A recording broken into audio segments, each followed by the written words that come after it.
Ma copine a publié « Je suis célibataire pour ce week-end, profitez-en ». J'ai déménagé, annulé notre mariage et vendu le lieu de réception à un autre couple avant même qu'elle ne rentre à la maison. J'ai toujours pensé que l'infidélité se découvrait par des messages cachés, des appels suspects ou quelqu'un qui finissait par avouer. Je n'aurais jamais imaginé que tout commencerait par une publication que tout le monde pouvait voir. Pour vous donner un peu de contexte, je m'appelle Léo. J'ai 32 ans et jusqu'à il y a quelques semaines, j'étais fiancé à Chloé, qui en a 30. Notre mariage était prévu dans un peu plus d'un mois. Nous avions déjà envoyé les invitations, réservé la salle, engagé le traiteur, la musique, le photographe, et pratiquement tout ce qui était nécessaire. Nous vivions ensemble depuis près de 4 ans dans un appartement que nous louions près de nos lieux de travail. Notre vie était plutôt calme. Nous n'étions pas le couple parfait, car ce couple n'existe pas, mais nous nous disputions rarement pour des choses importantes. Nous avions des désaccords normaux comme qui avait oublié de payer une facture, qui devait sortir les poubelles, ou quel film regarder un vendredi soir. Nos amis nous considéraient comme un couple stable. Beaucoup nous disaient même que nous étions un exemple parce que nous avions surmonté des étapes difficiles ensemble. J'étais avec Chloé quand elle a perdu son père. Je suis resté à ses côtés pendant des mois pendant qu'elle essayait d'aller de l'avant. Quand elle a décidé de suivre une spécialisation, c'est moi qui ai couvert la plupart des dépenses du ménage pour qu'elle puisse se concentrer sur ses études. Je ne dis pas ça pour jouer les héros. Je veux juste expliquer que j'ai toujours conçu une relation comme un projet commun. Si l'un traversait une période difficile, l'autre aidait. Je pensais que c'était normal. Elle a aussi été là pour moi dans des moments difficiles, surtout quand j'ai perdu mon emploi il y a des années. Je ne le nierai jamais. C'est précisément à cause de cette histoire commune que je n'ai jamais imaginé ce qui allait se passer. Tout a commencé quand Chloé m'a dit qu'une de ses meilleures amies célébrait son enterrement de vie de jeune fille dans une ville côtière. Ce ne sera que pour un week-end, m'a-t-elle expliqué pendant que nous dînions. Nous allons louer une maison avec plusieurs amis. Je serai de retour dimanche après-midi. Cela ne m'a pas dérangé. En fait, c'est moi qui lui ai dit qu'elle devrait y aller. Ça fait longtemps que tu n'es pas sorti avec elle. Amuse-toi bien. Elle a souri, s'est levée de table et m'a serré dans ses bras. Je te promets de me rattraper à mon retour. Nous avons même plaisanté sur le fait que je profiterais de ces jours pour commander de la restauration rapide et jouer aux jeux vidéo tard le soir. Tout semblait tout à fait normal. Les jours précédant le voyage, nous étions occupés par les préparatifs du mariage. Nous avons choisi les derniers détails du menu, revu la liste finale des invités et sommes allés chercher des échantillons de décoration. Je me souviens parfaitement que pendant que nous rentrions en voiture, Chloé m'a pris la main. Nous serons bientôt mari et femme. Il était temps, ai-je répondu en riant. Elle s'est penchée pour m'embrasser sur la joue. Rien dans son comportement ne m'a fait soupçonner quoi que ce soit. Le vendredi matin, elle a fait ses valises. Je l'ai même aidé à descendre sa valise avant qu'elle ne monte dans la voiture où ses amis l'attendaient. Elle m'a embrassé.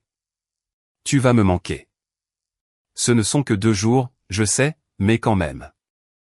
Je l'ai regardée partir, convaincu que le dimanche, elle serait de retour et que nous continuerions à organiser notre mariage. Si l'histoire s'était arrêtée là, je serais probablement marié aujourd'hui. Ce même vendredi, j'avais beaucoup de travail, alors j'ai à peine regardé mon téléphone.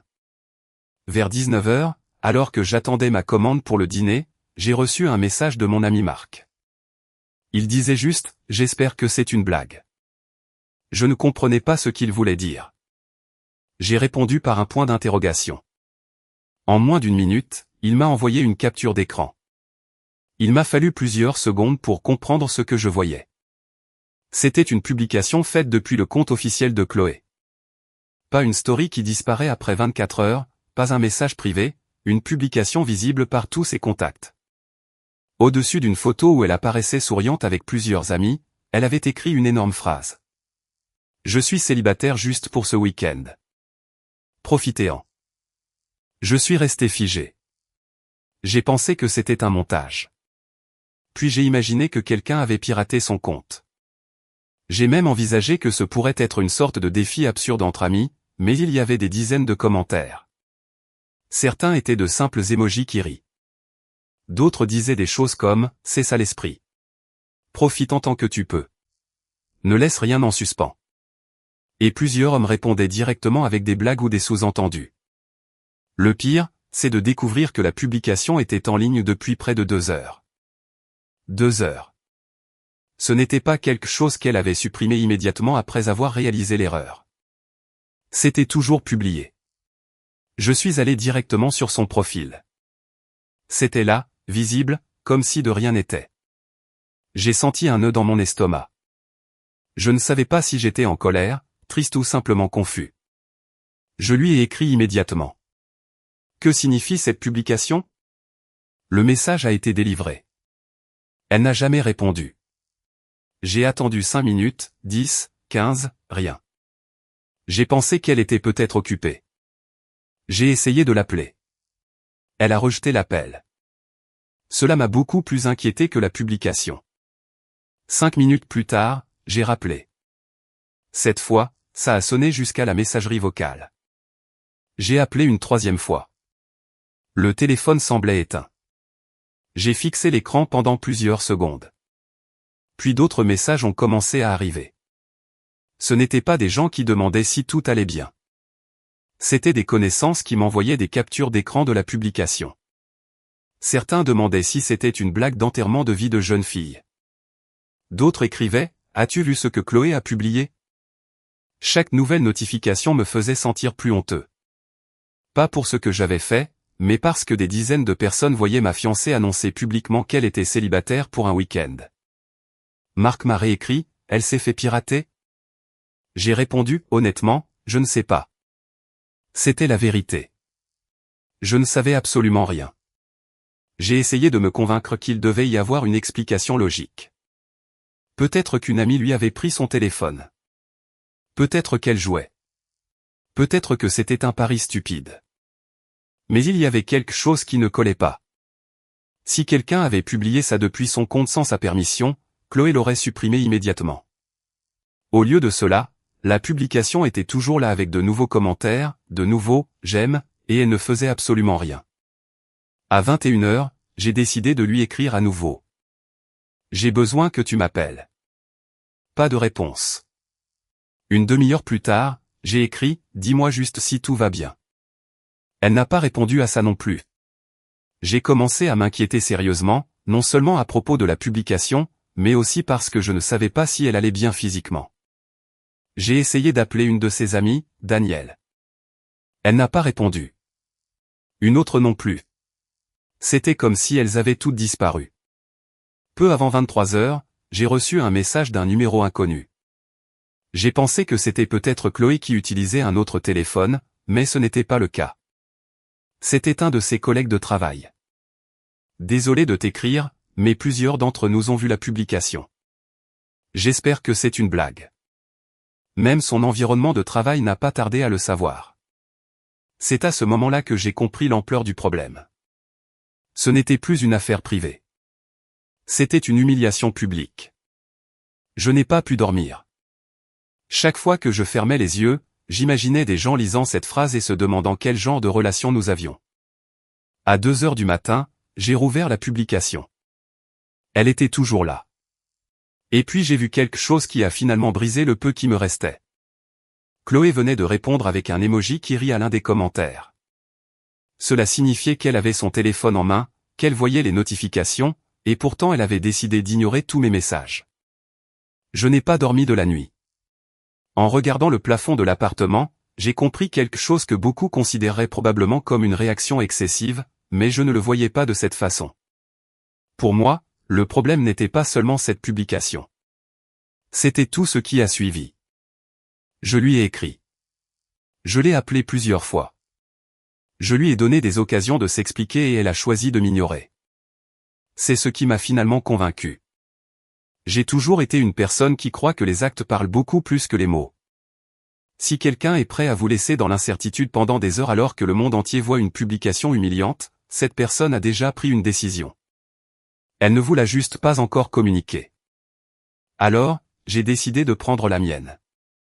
À 7 heures du matin, j'étais déjà habillé. Je n'allais pas rester assis à attendre un appel qui ne viendrait probablement jamais. Je n'allais pas passer 2 jours à imaginer des explications.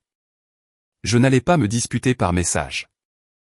Si elle avait décidé d'agir comme si elle était célibataire pour un week-end, j'agirais comme si cette relation avait pris fin au moment où elle a publié ces mots. Pas de drame, pas de scène, pas de poursuite, juste des faits. La première chose que j'ai faite a été de vérifier mes documents. L'appartement où nous vivions était légalement le mien. Je l'avais acheté 3 ans avant que nous nous fiancions. Quand nous avons commencé à vivre ensemble, Chloé a beaucoup insisté pour que nous y emménagions. La vérité, c'est que je ne l'ai jamais aimé. Je n'aimais pas le quartier. Je n'aimais pas le bruit. Je n'aimais pas les voisins, ni l'ambiance de l'immeuble. Mais elle était complètement amoureuse de l'endroit. Elle disait que c'était très esthétique. Elle adorait que le hall d'entrée ait des finitions modernes, que les murs soient blancs et que la terrasse ait une belle vue pour prendre des photos. J'ai toujours préféré une maison dans un quartier calme. Elle préférait un appartement moderne dans un quartier plein de restaurants, de cafés et d'endroits pour prendre des photos. Comme c'était ma fiancée et que je voulais la voir heureuse, j'ai fini par céder. Je pensais que ces différences étaient normales dans un couple.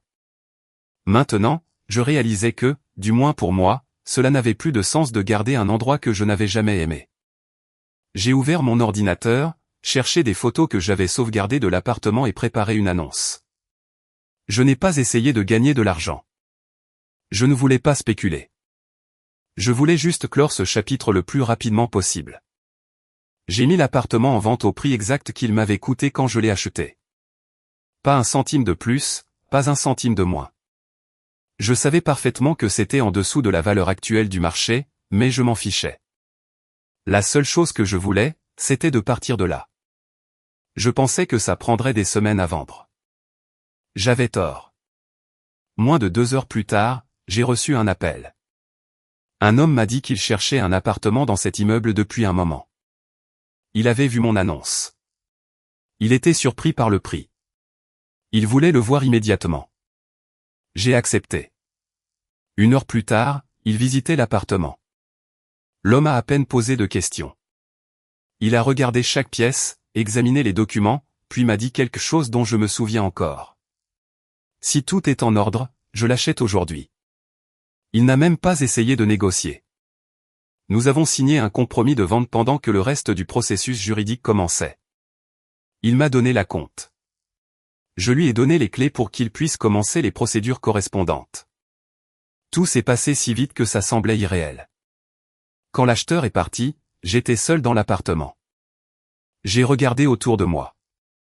7 ans de relation résumés en quelques cartons. Je n'avais pas envie de pleurer.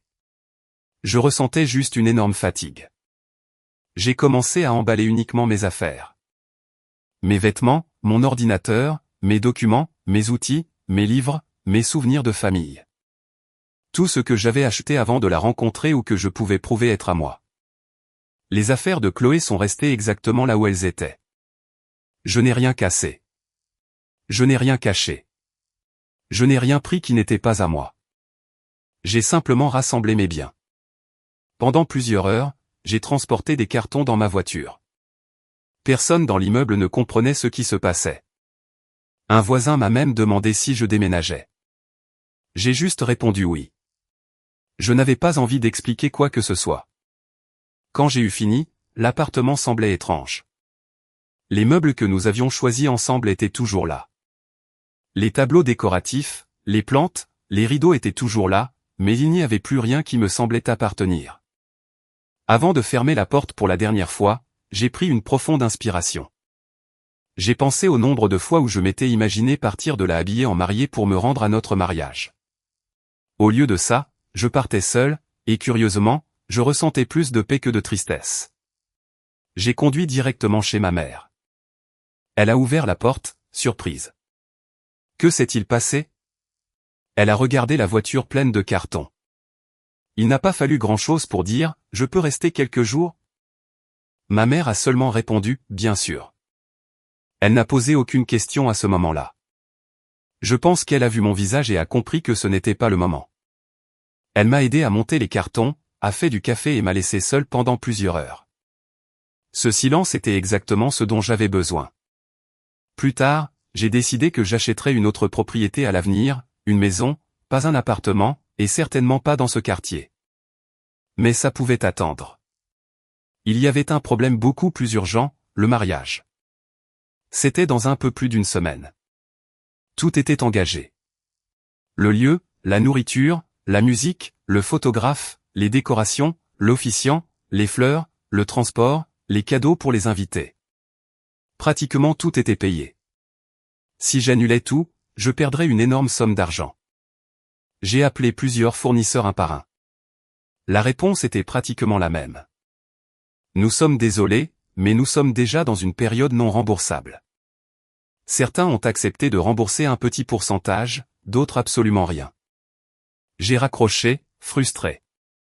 Ce n'était pas seulement l'argent. C'était le sentiment de payer pour un mariage qui n'existerait jamais. Puis je me suis souvenu d'Henri. C'était un de mes meilleurs amis de l'université. Il n'a jamais été un homme qui parlait beaucoup.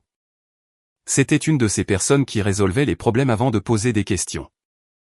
Lui et sa petite amie Sophie étaient fiancés depuis près d'1 an. Il disait toujours qu'il voulait se marier bientôt, mais il n'avait toujours pas trouvé de lieu, de date disponible ou plusieurs fournisseurs. J'ai pris le téléphone et je l'ai appelé. Il a répondu à la deuxième sonnerie. Quoi de neuf? J'ai besoin de te demander quelque chose. Dis-moi. Je suis resté silencieux quelques secondes. Puis j'ai été complètement direct. Tu prévois toujours de te marier avec Sophie cette année? Oui. Vous avez déjà une date? Non. J'ai pris une profonde inspiration. Alors je veux te vendre mon mariage. Il y a eu plusieurs secondes de silence. J'ai cru que l'appel avait été coupé. Finalement, il a répondu, quoi? Tout est prêt pour la semaine prochaine. Lieu, nourriture, décoration, photographe, musique, absolument tout. Une autre pause. Qu'est-ce qui s'est passé avec Chloé? J'ai regardé l'écran du téléphone quelques secondes avant de répondre. Ma copine vient de tout gâcher et je ne me marie pas. Henri n'a pas posé de questions. Il n'a pas dit qu'il était désolé. Il n'a pas demandé d'explication. Il a simplement demandé combien. Je lui ai donné le chiffre. C'était beaucoup moins que ce que j'avais réellement investi. Je voulais juste en récupérer une partie. Je l'ai entendu faire quelques calculs rapides. Puis il a répondu avec le même calme que toujours. Laisse-moi parler à Sophie 5 minutes. D'accord. Exactement 7 minutes plus tard, il m'a rappelé. On le prend. J'ai été surpris par la rapidité. Juste comme ça. Oui. Tu ne veux même pas savoir ce qui s'est passé. Non. Je suis resté silencieux. Puis Henri a dit une phrase qui résumait parfaitement sa façon d'être. Si tu vends un mariage une semaine avant de te marier, ça veut dire qu'il s'est passé quelque chose d'assez grave. Je n'ai pas besoin de connaître les détails pour te faire confiance. Pour la première fois depuis que tout cela avait commencé, j'ai senti que quelqu'un était de mon côté sans demander d'explication. Merci, mec. Ne me remercie pas encore. Envoie-moi tous les contrats et on commence à changer les noms aujourd'hui. J'ai raccroché, j'ai regardé l'heure. Moins de 24 heures s'étaient écoulées depuis cette publication, et bien qu'il y ait encore de nombreuses conséquences à affronter, mon ancienne vie disparaissait à une vitesse que je n'aurais jamais imaginée. Chloé est revenue le dimanche après-midi.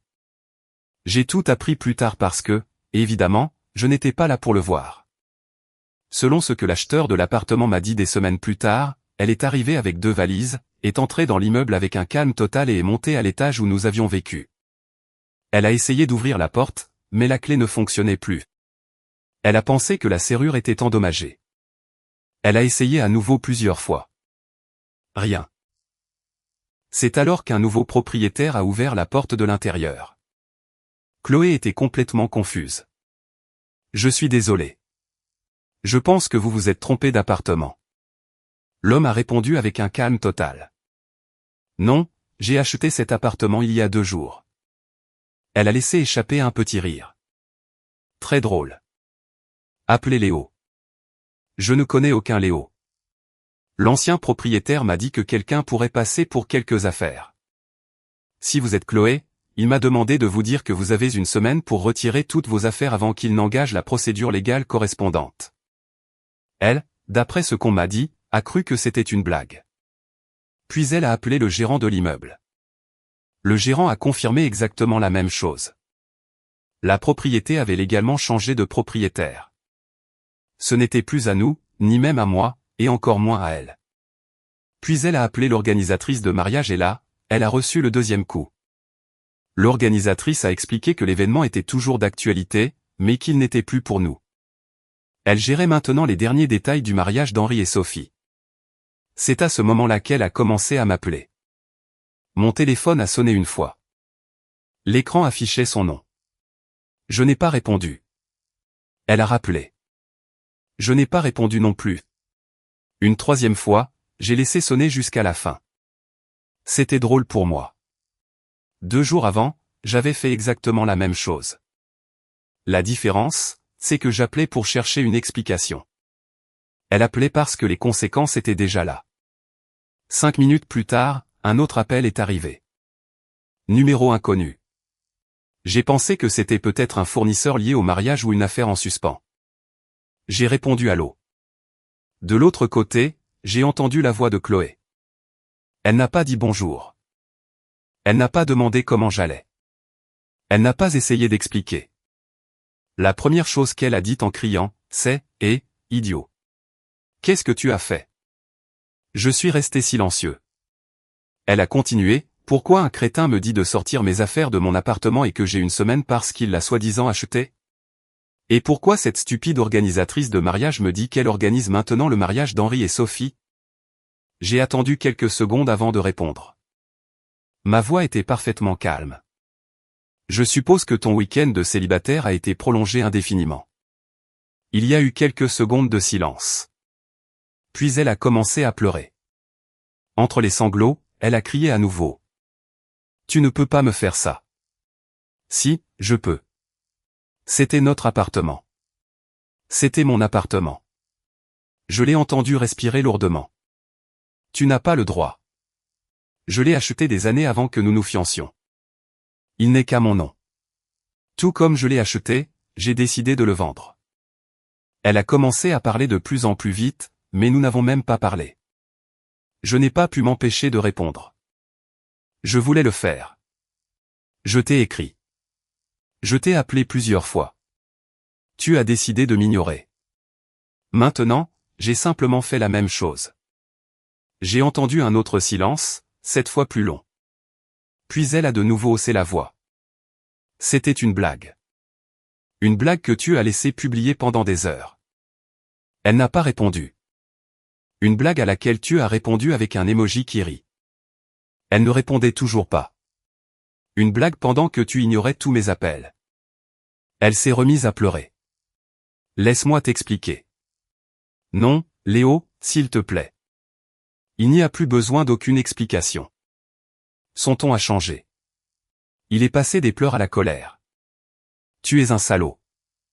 Tu ne peux pas me laisser à la rue. Je ne te laisse pas à la rue. Tu as une semaine pour retirer tes affaires. Je n'ai nulle part où vivre. Tu aurais dû y penser avant d'annoncer publiquement que tu étais célibataire. J'ai entendu un fracas. Je suppose qu'elle a jeté quelque chose par terre.